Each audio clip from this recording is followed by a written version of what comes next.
نے پوچھی ہے امامت کی حقیقت مجھ سے۔ جمہوریت کے لوازمات میں سے بہت سارے لوازمات ہیں، تقاضے ہیں جمہوریت کے، جن میں سے ایک اہم و لازمی تقاضا وہ ہے تحزب، حزب بنا کر جمہوری نظام قائم کرنا، یعنی پارٹی کے ذریعے سے جمہوریت، حاکمیت قائم ہو۔ جمہور بغیر جماعت کے، بغیر پارٹی کے جمہوریت نہیں بنا سکتے، اور اگر بنائیں گے بھی تو وہ متفکرین جمہوریت کو قبول نہیں ہے۔ وہ جمہوریت جو پارٹیوں کے بغیر، سیاسی جماعتوں کے بغیر، سیاسی گروہوں کے بغیر بنا لی جائے۔ سیاسی جماعتوں کے ذریعے سے جب جمہور آتے ہیں اور حکومت تشکیل دیتے ہیں اور حاکمیت بناتے ہیں، قانون ساز بناتے ہیں، حکام بناتے ہیں اور سب کچھ تشکیل دیتے ہیں، اس میں حزب کا کردار بہت اہم و بنیادی کردار ہوتا ہے،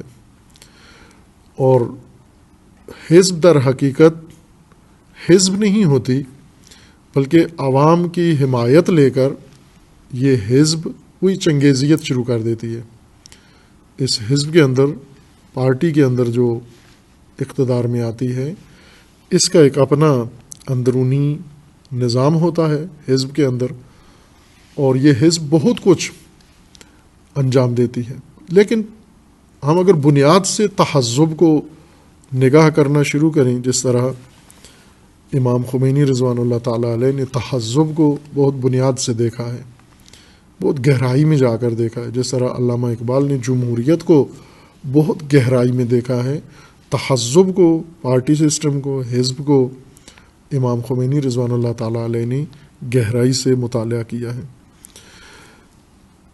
کہ تحزب کا پہلا اثر جو پڑتا ہے مسلمانوں کے اندر اگر جمہوریت شروع کریں گے، ویسے تمام انسانوں میں ہے لیکن مسلمانوں میں بالخصوص یہ اثر پڑے گا کہ تحزب کا مطلب ہے تقسیم۔ جب حاکمیت کے لیے لوگوں کو کئی میدان فراہم کیے جائیں گے، کئی پلیٹ فارم فراہم کیے جائیں گے، اور ہر جگہ اقتدار پسند طبقہ، اقتدار کا خواہاں طبقہ کسی بھی گروہ سے تعلق رکھتا ہے، وہ آ جائے، جس کو بھی اقتدار کی خواہش ہے بسم اللہ آ جائے۔ چونکہ حزب، سیاسی جماعت نام ہی اس مجموعے کا ہے جس میں اقتدار پسند لوگ آئے ہیں، اس میں کوئی اور مثلا جو اقتدار کے علاوہ کوئی ہدف رکھتا ہے، علم کے لیے کوئی سیاسی جماعت میں نہیں آتا، دانش کے لیے کوئی سیاسی جماعت میں نہیں آتا، عدالت کے لیے کوئی سیاسی جماعت میں نہیں آتا، حق کے لیے کوئی سیاسی جماعت میں نہیں آتا۔ سیاسی جماعت میں وہی آتے ہیں جن کو شوق اقتدار گدگداتا ہے اور اچھالتا ہے اور اکساتا ہے انہیں، اور وہ آ کر سیاسی جماعت بناتے ہیں اور سیاسی جماعت کا حصہ بن جاتے ہیں۔ یہ واحد شکل ہے، یہ تعریف ہے سیاسی جماعت کی۔ خب سیاسی جماعت جب بنتی ہے، اس کے مقابلے میں اقتدار پسند ایک اور ٹولہ بنتا ہے، چونکہ سب اگر ایک ہی جماعت میں آ جائیں تو باری نہیں آتی ان کی، لہذا اپنی باری کو مقدم کرنے کے لیے، جلدی سرعت سے حاکمیت کی کرسی پر بیٹھنے کے لیے، تخت نشین ہونے کے لیے، یہ ان کے مقابلے میں ایک نئی جماعت بناتے ہیں، نئی پارٹی بناتے ہیں، اور پھر تیسرا گروہ پیدا ہوتا ہے ان دو جماعتوں کے اندر، وہ نئی پارٹی بناتا ہے، ایک تازہ پارٹی وہ بنا لیتا ہے۔ خوب اس طرح احزاب متعدد وجود میں آ جاتی ہیں ایک چھوٹے سے معاشرے کے اندر۔ مثلا پاکستان ہی میں اس وقت تک سیاسی جماعتیں جو باقاعدہ رجسٹرڈ ہیں اور جن کا اعلان الیکشن کمیشن نے ایک باقاعدہ سرکاری رجسٹریشن کے ساتھ منظور کر کے اعلان کیا ہے، ساری چھوٹی بڑی جماعتیں، ظاہراً 120 سیاسی پارٹیاں ہیں پاکستان میں۔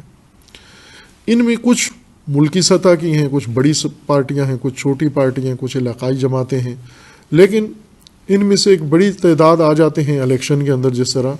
اس الیکشن کے اندر ان 120 میں سے 95 کے قریب جماعتیں الیکشن میں باقاعدہ حصہ لیا ہے انہوں نے، لیکن باقی جماعتوں نے یا حمایت کی ہے یا ان کا کوئی نمائندہ پاکستان میں نہیں تھا، بانی فوت ہو گیا ہوگا،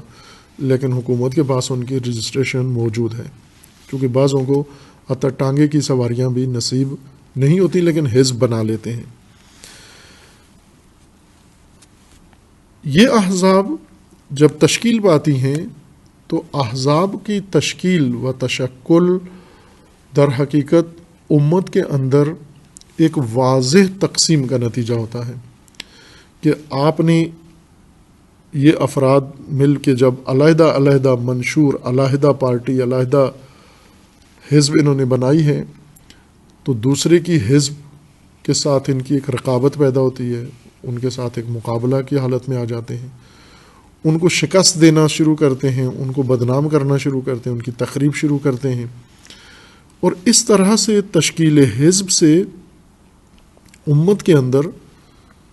معاشرے کے اندر واضح تقسیم کا عمل شروع ہو جاتا ہے اور بہت ہی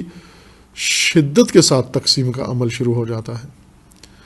احزاب متعدد سیاسی اقتدار کی خواہاں، چونکہ احزاب کا جو رویہ رجحان ہوتا ہے وہ سب سے زیادہ خطرناک ہے.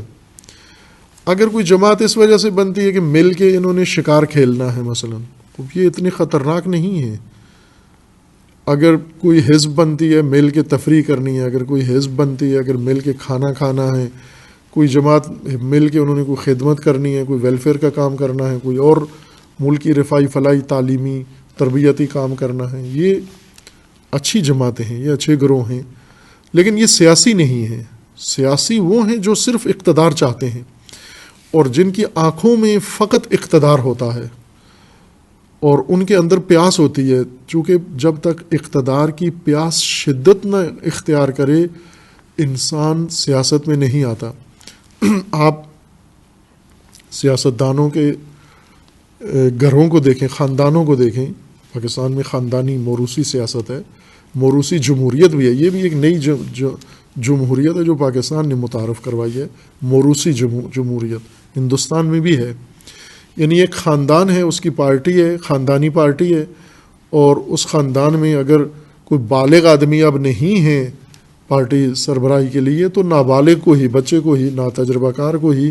اہل لوگوں کے ہوتے ہوئے اس کو بنا لیتے ہیں، چونکہ خاندانی ہے. جیسے ملوکیت،